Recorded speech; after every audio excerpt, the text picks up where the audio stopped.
where so with all your experience and everything that you've built, what are your plans for Earth ABC from here on out? Hmm, good question. So following Techstars, so we did Techstars in 2023, went to Alabama, did the program. From there, once we got out of Techstars, we focused more on leveraging AI into what we were building. Oh, 2024, 2025, we were focused on AI, right? And the work that we were doing was so closely to the consultancies and to the companies who were building and executing in the market that we leveraged that opportunity to figure out how we could fit in and build things within those processes and systems and flow and workflows, right? A lot of people Uh-huh. were getting out of Techstars and just in general from like an MVP perspective, right? They're like, let's focus on one specific thing, dial into it, generate sales, generate business. And that's usually how a startup operates.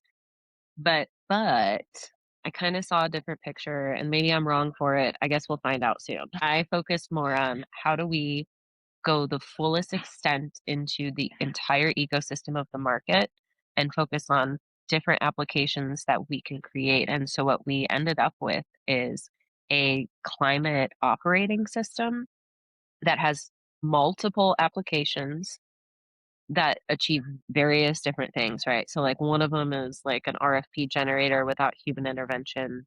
We have our own AI that I named Awa just because I loved Avatar so much, and maybe I'll get sued for it one day, who knows? Like, cross my fingers if they sue me, like, that'll be the story of my life if Avatar ever sues me. I'd be so lucky. But we have a bunch of other stuff in there that fits in with like city municipalities who want to develop programs in the city, consultancies, and people who are looking for suppliers and incentives. I mean, we just kind of like mapped out as many applications as possible so that it could be a complete system for anybody in climate to start doing work, right? And I originally thought, like, okay, we'll just, go and sell our product to different consultancies because if they have this, they can open up their market share to the smaller and larger businesses or Uh-huh.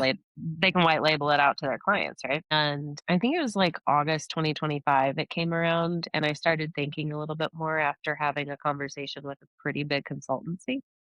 I won't say names, but I found out that we were a few years ahead of some of the things that the consultancies are trying to work on from a tech perspective, especially with AI and in sustainability and climate. And it kind of recalibrated me to think, do I really want to spend the next 5 years raising capital and trying to sell to consultancies if there's a consultancy that's interested in acquiring us?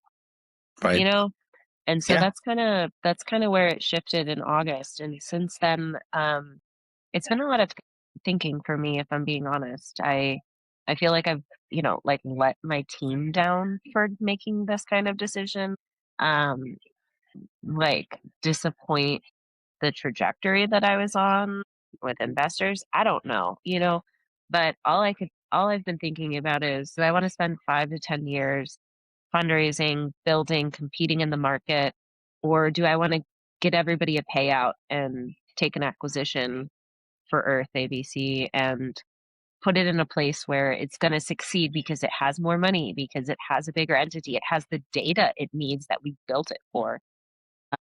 So that's kind of where things have been, and probably why you haven't seen me on LinkedIn as much because I'm not out there trying to talk to anyone.